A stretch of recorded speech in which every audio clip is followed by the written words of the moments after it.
Pam, param! Ninge, ninge! Dar uite cine spală EQS-ul, cine spală EQS-ul de la iDrivers București, VUM 580 4MATIC. Îi facem o prezentare detaliată în stilul mașini cu Luci Popa.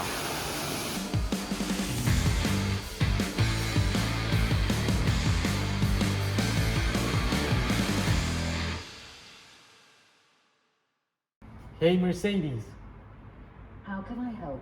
open owner's manual. Continuare. Te duci aici la pachet asistență la rulare, pachet. Indicații cu privire la capota motor. Așa, deschiderea capotei motor se efectuează exclusiv de către personal calificat dintr-un atelier de serviciu de specialitate, da? Accesarea acestea de către client nu este permisă. Adresați-vă la un atelier de service de specialitate pentru deschiderea capotei motor. La mașina asta, capota nu se deschide. Dacă vrei să pui lichid de parbriz, ai aici un lăcaș. Însă, eu am vorbit cu cineva de la Mercedes-Benz România și capota se deschide, doar că nu este așa de ușor. Practic nu pierzi garanția dacă o deschizi. Și atunci când deschizi capota, nu ai efectiv niciun mâner aici. Nu ai efectiv niciun mâner, doar plastice, da? Aici, sub compartimentul motor, se află un căpăcel care are un șurub, da? Un șurub pe care îl deșurubezi și apoi ce drept este destul de greu de... Gata. Așa, bun. Ai desfăcut acest căpăcel, da? Foarte simplu. Fiți atenți aici. Și capota se deschide.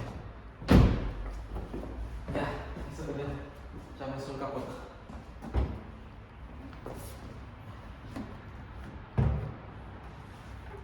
La multe electrice ai un portbagaj, un franc. Da? La Mercedes EQS nu te lasă nici măcar să deschizi capota. Ia să vedem cum. Mai trebuie o dată? Ca la BMW? Înseamnă că se trage direct.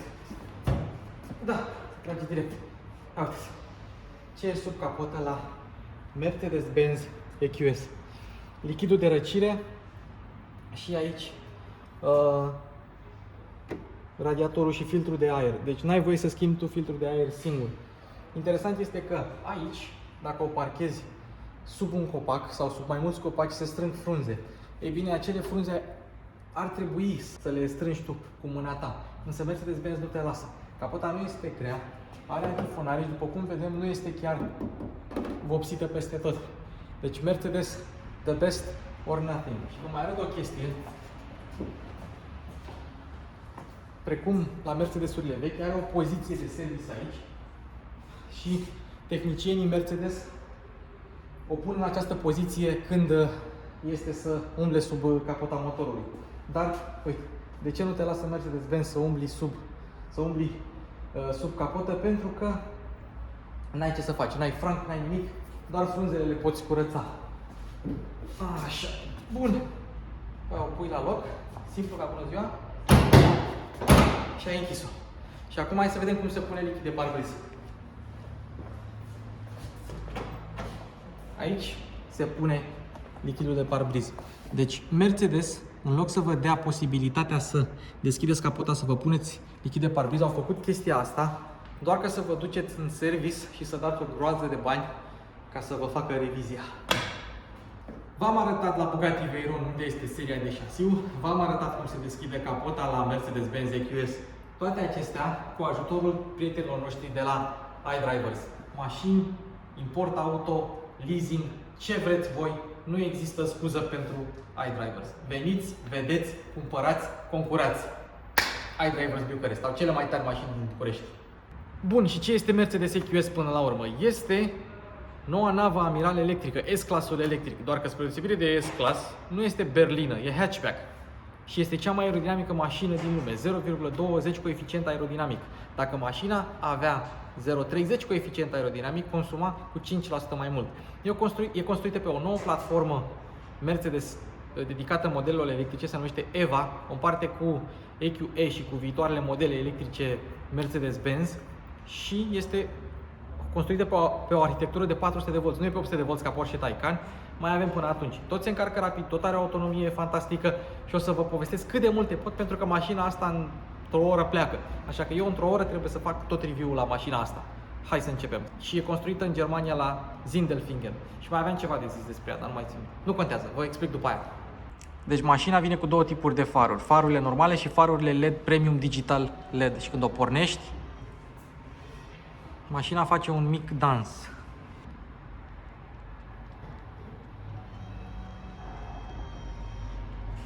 Ok, și încă o dată, dar stai să o pun aici.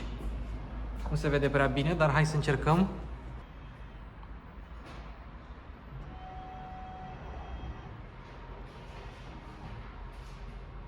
Bun.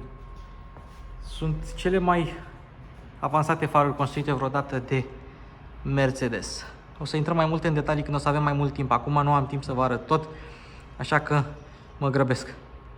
Hai să vedem cum face când se descuie mașina. Pum, pum. A, ce tare! Și avem aceste stopuri LED 3D. Foarte șmechere. Ele mai fac un dans și când se sting. Dar văd că acum stau aprinse puțin. Drăguț! N-am ce zice. Dar nu mă dă pe spate. Și acum hai să o închidem și observăm cum mânerele ușilor au intrat și când te apropii de ea se deschid. Ele sunt iluminate, scrie Mercedes-Benz pe ele și trebuie să tragi de ele ca lumea ca să iasă. Mai avem aici jos iluminarea, dar ce mai e interesant de spus la EQS este că există o opțiune prin care dacă te apropii de mașină, ușile se deschid singuri, iar atunci când apeși pe frână, intri la volan și apeși pe frână, ele se închid automat. Mașina asta nu are această funcție și mai are, sau nu mai are o chestie, trebuie să o închidem la loc să vă arăt. Urăsc chestia asta cu claxonul de la Mercedes-Benz, se poate dezactiva. Grila există în 3 variante. Grila normală, grila cu steluțe în stânga și în dreapta, cu mini steluțe Mercedes-Benz și grila Panamericana. Bine, nu e o grilă, e o bucată de plastic pusă acolo în față, care imită o grilă. Ia să vedem și din față cum se deschide. Doar așa se aprind luminile de zi. Avantajul în a avea hatchback și nu berlină este că ai un portbagaj ceva mai mare. Se deschide evident electric din cheie sau din buton. Sub siglă se află camera de marșarier pe care nu pot să o arăt că n-are cine să mă ajute să o dea în marșarier. Nu contează. 610 litri, bine compartimentat. Exemplarul acesta nu are opțiunea aia de deschidere sau de rabatare. Nu are opțiunea de rabatare banchetă electrică, trebuie să o rabatezi manuală și avem o podea oarecum plană. 610 litri, cu o mică treaptă acolo, bine compartimentat, adică e spațios, seamănă cu Tesla Model S, doar că nu stă. Chestia asta nu stă, căpăcelul ăsta. Mai avem un mic spațiu de depozitare aici, dar nu stă. Nu stă, el nu vrea el să stea. Și dacă vrei să o închizi, fie de la buton, fie de la cheie, și ea se închide. Mașina vine cu suspensie pneumatică de la Continental în echipare standard, vine cu și direcție integrală standard, dar roțile spate virează cu 4,5 grade în standard. Dacă vrei 10 grade, mai plătești în plus. Jantele de la 19 până pe la vreo 21, toate sunt jante aerodinamice. Dacă alegi jantele mai mari, pierzi din autonomie, așa că ia-le pe cele mai mici. Anvelope cu rezistență redusă la înaintare. Deși cinturato, da, sunt un fel de anvelopă cu rezistență redusă la înaintare. Mai scrie MO pe ele, adică Mercedes-Benz Original, și Elect, adică este anvelopă pentru modele electrice. Deci este cu rezistență redusă la înaintare. O să mai am câteva chestii de arătat la exterior, dar vreau să începem cu interiorul, că e posibil să vină transportul să ia mașina. Așa că am intrat la interior. Scaunele, sincer să vă spun, nu mă dau pe spate. par niște scaune de E-Class ceva mai răsărite. Mașina e nouă, deci n-avea ce uzură să aibă. Ea are 1000 de kilometri. Par niște scaune de E-Class mai altfel. Dar ia fiți atenți cum face când pornește.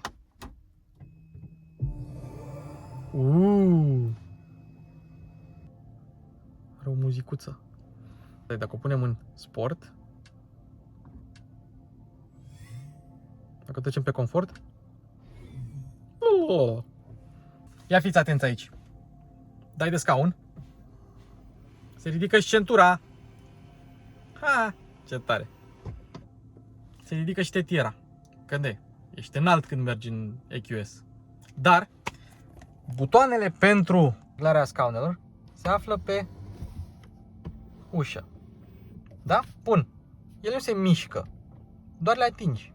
Și în funcție de câtă presiune pui, ele atâtea se mișcă. Deci n-ai niciun feedback. Pur și simplu apeși și te rogi la Dumnezeu să meargă. E, dacă vrei ceva mai mult, ai poziționarea automată în scaun. Ia să vedem. Începeți poziționarea. Olelei.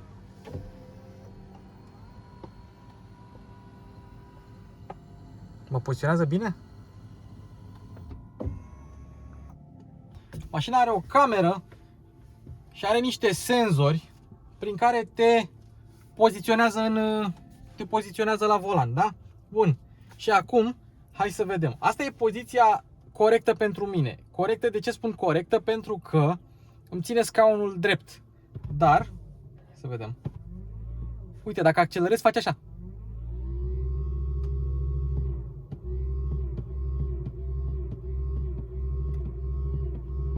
Bun, hai să terminăm cu prostiile. Cum mi-aș poziționa eu scaunul? În primul rând, l-aș da mai pe spate, că pe mine mă doare spatele, aș sta ceva mai confortabil, iar volanul l-aș pune ceva mai jos și la maximum în spate. Deci cam așa aș conduce eu, spre deosebire de cum mă pune mașina, adică așa. Și aș da și scaunul ceva mai în față, ca să ajung mai bine la pedale. Cam așa arată volanul, care nu este în echiparea AMG Line interioară. Hai să vedem. Volan standard, zice că e Batman. Seamănă cu Batman și are un singur buton cu mai multe comenzi pe el. Adică un singur buton pe fiecare parte cu mai multe mini butoane. Și sunt fizice, adică nu ai feedback haptic. Volanul se simte bine, pielea de pe el se simte bine, ceea ce nu se poate spune neapărat de pe pielea de pe scaune. Nu pare să fie o piele extravagantă. Și în ceea ce privește materialele, deși sunt bune pe alocuri, adică se vede că s-au chinuit pe în anumite locuri, parcă nu e la nivel de S-Class așa, adică, nu știu. Și asta. Nu știu dacă se vede pe cameră, dar ea se mișcă puțin. Că ai acolo un spațiu mic de depozitare și toată consola asta se mișcă. Acum,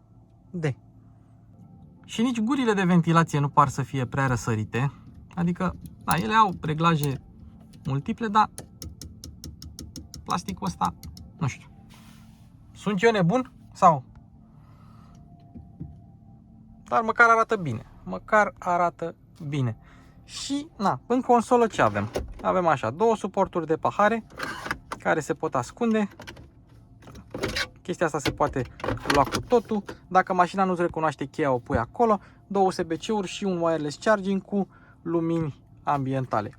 Iar aici avem o grămadă de butoane, printre care camere, moduri de rulare, buton de pornire, avarii, iar când pornești avariile, ai și niște luminițe acolo. Amprenta pentru diferitele profile, dacă ai mai mulți șoferi, în loc să ai mai multe chei, fiecare profil, fiecare șofer cu amprenta are setările sale de scaun, climatizare, lumină ambientală deja pregătite, volum și alte asemenea. În consolă mai ai două USB-C-uri, dar dacă tu ai USB-A, Mercedes-Benz îți dă și un cablu USB-C la USB-A ca să poți să-ți pui cablul normal. Mai devreme când am fost cu mașina la spălătorie, după aia s-a pus ninsoarea și din păcate este așa de murdară sticla. Nu e problemă, pentru că na, dacă vrei o poți deschide de tot. Hey Mercedes! How can I help? Open sunroof! I'm sorry, but this function is unavailable. Na, Hai să încercăm manual. Ca orice mașină de lux avem un plafon panoramic cu tot cu trapă. De ce închizi? De ce închizi? Nu vreau să închizi chestia aia. Mă rog. Se închide puțin aici. Ciudat. Asta este cheia. O cheie care seamănă cu cea din Mercedes-Benz clasa S. Și dacă vrei să o întorci, da, e un ou. Un simplu ou. Pentru 100 de euro poți avea cheia Rose Gold. Dar, dacă ar fi după mine, aș mai da încă 400 de euro și aș lua centurile de siguranță cu airbag încorporat. O chestie fenomenală la EQS este faptul că poți regla oglinzile doar uitându-te la ele. Adică, te uiți la oglinda din stânga și se reglează oglinda din stânga. Te uiți la oglinda din dreapta și se reglează cea din dreapta. Incredibil! Bun, hai să începem cu tabloul de bord. Ai mai multe tipuri de tablou, da? Hai să începem cu decent. Ce mișto! Dar cum să scrie decent? În engleză o fi decent? Cred că e o greșeală de traducere. Sportiv. Sportiv. Clasic.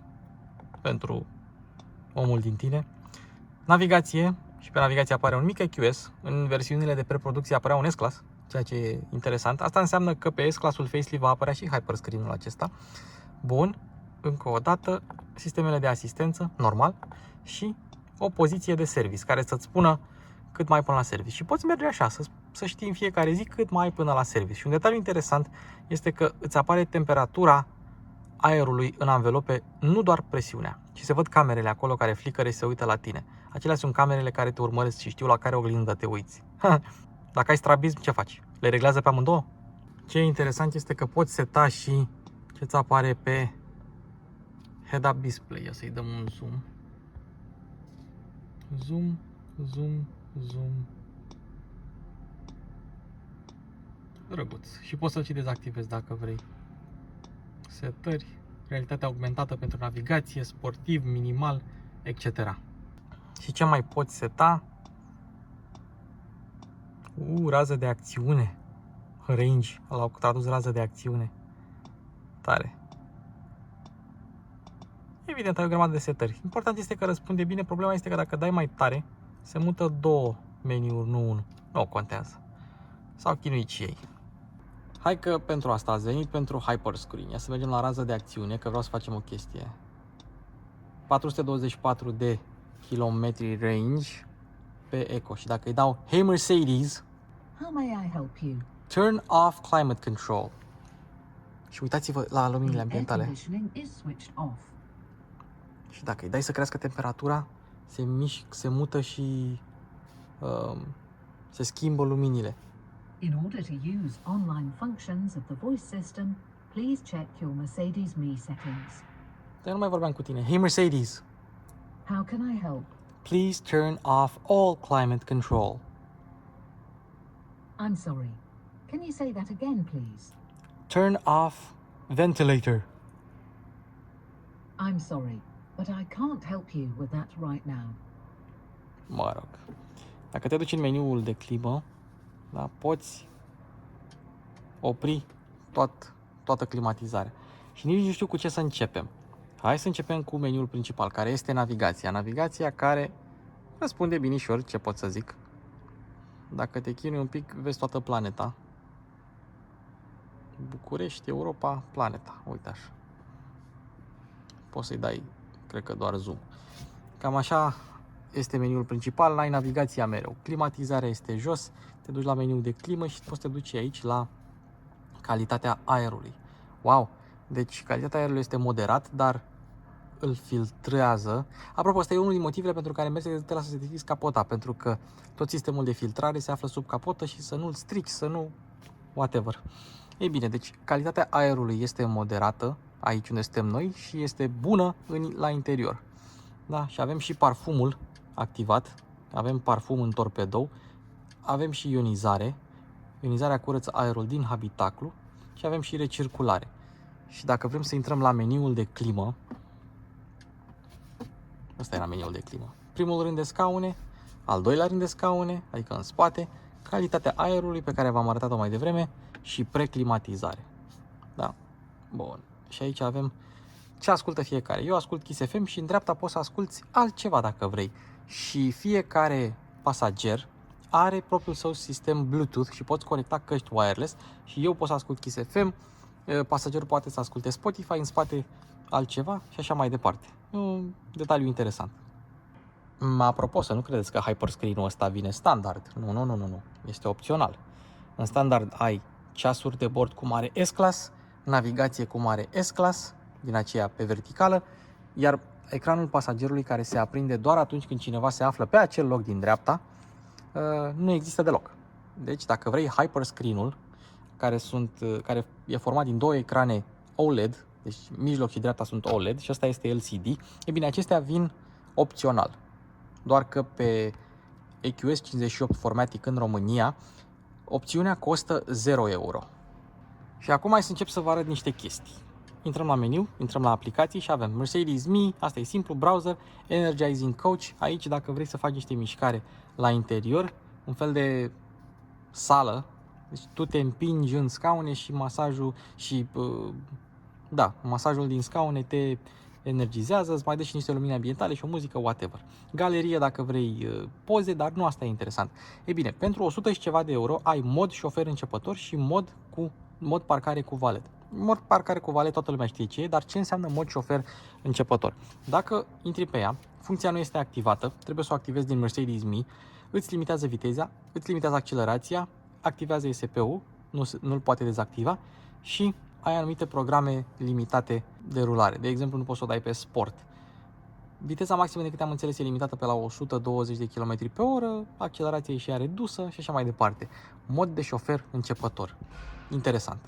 Dacă te duci la confort, ai masajele, o grămadă de tipuri de masaj, tot meniul de scaune, suport lateral, lordoză, e o curbură a coloanei care apare de la rachitism și alte chestii.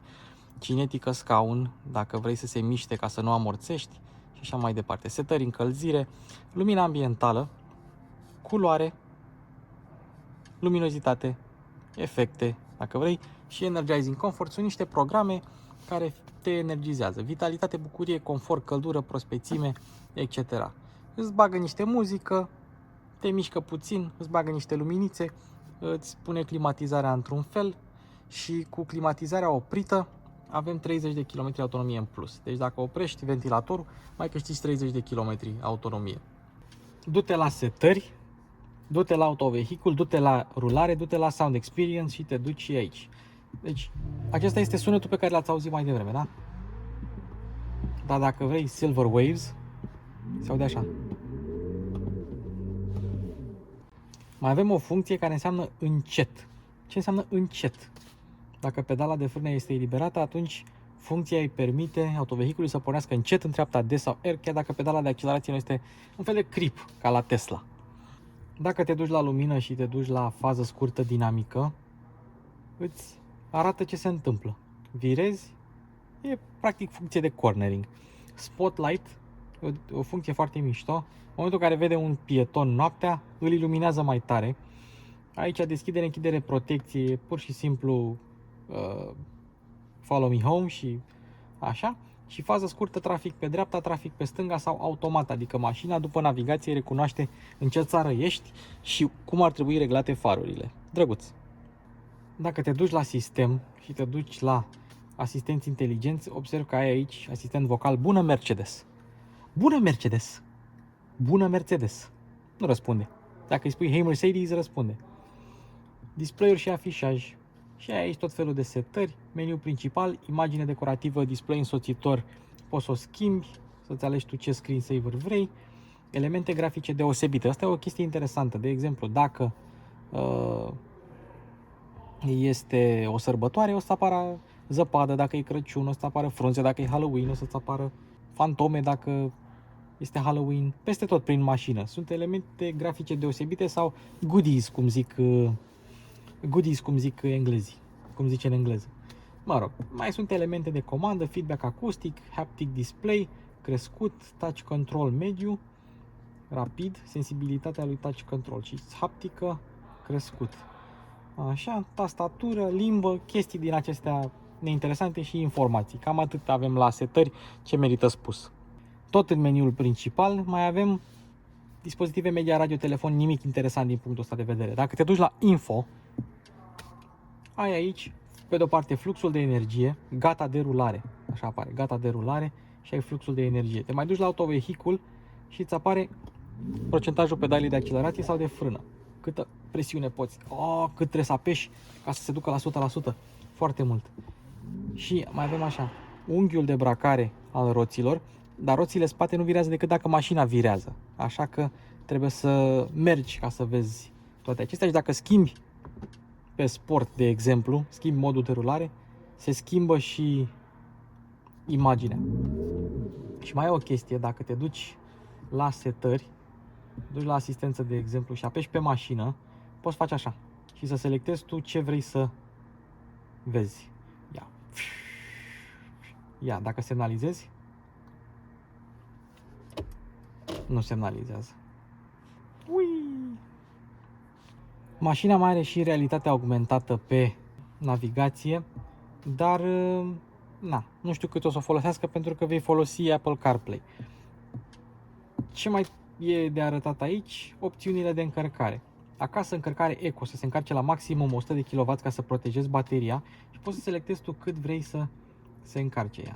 Poți să-i dai 100% la 200 de kW sau 80% la 100 de kW. Deci 100% la 200 de kW și 80% la 100 de kW. Așa, și aici câteva sfaturi. Da? Rază de acțiune, îți apare range-ul și dacă dai maximizare rază de acțiune, efectiv merge pe eco și pe regenerare automată și se închide și ecranul ca să îți mănânce mai puțin curent, dacă vă vine să credeți. Bun. Așa. Și aici ai consumul mașinii. Pe ultimele 7,5 minute, 30 de minute, 90 de minute și 3 ore. Eu numai așa aș sta cu el. Bine, probabil a stat pe Apple CarPlay. Așa. Și aici avem smartphone. Să îți conectezi telefonul Apple CarPlay și Android Auto. Imediat vă arăt și cum arată Apple CarPlay. Dacă nu vrei să te întinzi până la Hyperscreen, apropo, ecranul e curbat. Chiar dacă nu se vede, e curbat. Așa. Poți să-l controlezi și de la butoanele de pe volan. Simplu, dar e mai ușor așa. Te duci în meniu, vezi că vă arată Apple CarPlay, te duci în meniu, te duci la Apple CarPlay și avem cel mai mare Apple CarPlay pe care l-am văzut vreodată pe orice mașină, punct. Pur și simplu e cel mai mare. Vum. Și să vedem harta pe Waze, cum se vede, foarte șmecher, și pe Google Maps, cum se vede. Se vede bine. Se vede bine, răspunde bine, n-ai treabă, n-ai treabă. Media acolo și dacă vreți să vedeți cum se controlează sau cum se modifică setările sistemului Burmester, uite-l aici, sunet 3D Burmester, 3D Surround, sistemul Pure, sunet 3D, profil personal de sunet, egalizator, balance și fader, sau de bine, sau de bine. Cred că o să-l pun în mega testul meu de sisteme de sonorizare. Cred că o să-l pun, dacă am timp după ce filmez asta, o să vă arăt. Și cam așa e cu Hyperscreen-ul de la Mercedes, cu MBUX de ultimă generație. Nu e cine știe ce, adică da, e ok, e mare, e frumos, e șmecher, dar cam atât, îți ia ochii. Și dacă alegi opțiunea cu Hyperscreen, evident și copilotul tău are un mini MBUX cu care să se joace. Și are efectiv aproape toate setările și toate funcțiile pe care le ai și tu, cu excepția lui Apple CarPlay. În spate stai un pic chircit. Bine, ai spațiu, nu zic că n-ai. Ai spațiu, chiar și în spatele unui om înalt. Ai climatizare în spate, mai ai 2 USB-uri, mașina are 8 USB-uri, 2 în spate, 6 în față. Ai o cotieră fără suporturi de pahare. Pentru că dacă vrei suportul de pahare, trebuie să alegi consola aceea ceva mai scumpă. Dar fiți atenți aici, ce surpriză v-a pus Mercedes aici. Au pus suport de pix. Bravo, bă! Bravo, Mercedes! Suport de pix ne trebuia la EQS. Bun. Materialele cam la fel. Bune pe alocuri, slabe pe... Slabe, nu sunt slabe, sunt bune, dar nu sunt la nivel de S-Class. Dar bancheta asta e cea mai inconfortabilă banchetă de limuzină pe care am stat eu vreodată. Deci pe bune, stai chircit în ea, nu stai deloc confortabil ea este, șezutul e ridicat la unghi, stai cu genunchii la urechi, e scurtă, te înfunzi în ea așa, e dreaptă, nu știu, deci doar pernele astea fac ce mai fac. Bă, nu vine să cred cât de prost poți să stai în spate la EQS. Nu îmi vine să cred. Efectiv, nu vine să cred. Poți, evident, să-ți alegi altă banchetă cu reglaje electrice, cu consola aia electrică, cu o tabletă Samsung Tab din 2014 ca să controlezi alte lucruri. Fiecare loc are propriul său microfon și poți să vorbești cu MBUX așa, dar e ciudat. Stai chircit în spate, nu e bine, nu știu. Și vreau și să-mi pun o băutură în limuzina mea de 156.000 de euro în spate, nu pot. Dar am suport de Pix sau de Stilo.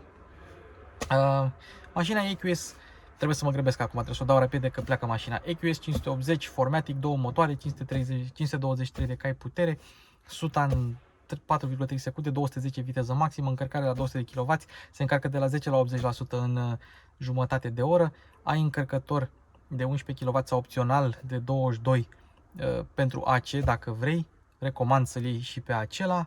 Autonomie ei zic undeva la 663 de km, poți să mergi 500 lejer cu ea, merge bine, merge ca o barcă, e silențioasă, a scos 60,3 pe decibel metru, media, și 63,3 maximul la 80 de km la oră, undeva la nivel de Lexus ES, cam așa, pe DN, cam așa a scos, așa e decentuță, sistemul audio e bun, dar nu este la nivel de S-Class. Asta o spun cu toată încrederea. Aia e, noi să fim sănătoși, mulțumim iDrivers pentru mașină, acesta a fost EQS, veniți la iDrivers, orice mașină pe comandă ei vă aduc fără nicio scuză. Eu am fost Luci Popa, vă mulțumesc pentru atenție, like, share, subscribe, dați și join dacă vreți. Ca de obicei, la iDrivers găsești cele mai tari mașini. Doar că EQS-ul, după părerea mea, este o dezamăgire.